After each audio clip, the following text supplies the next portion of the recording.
অর্জুন গাছ একা ছিল ওই মাঠে।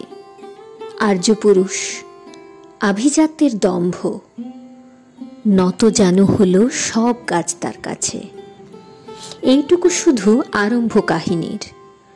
কোথা থেকে এলো কৃষ্ণচূড়ার বীজ?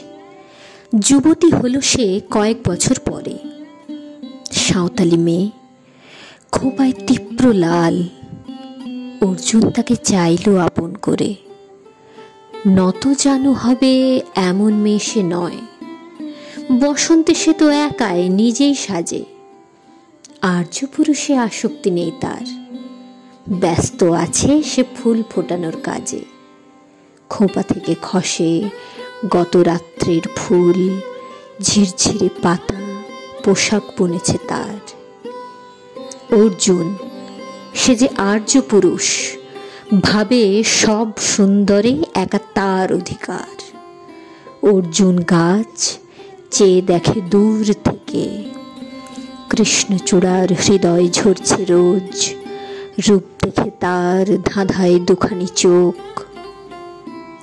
ভাবে কবে পাবে ওই হৃদয়ের খোঁজ।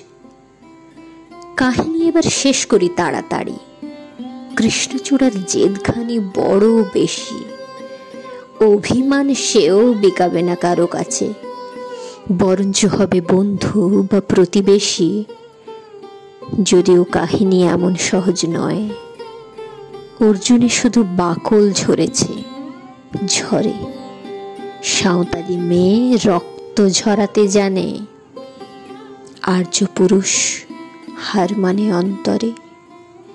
পরের জন্মে অর্জুন গাছ হয়ে কৃষ্ণচূড়াকে বন্ধুর মতো দেখো। আমাকে চিনতে ভুল করো না হে রিজু। রক্ত ঝরালে বাকল খুশিয়ে ডেকো।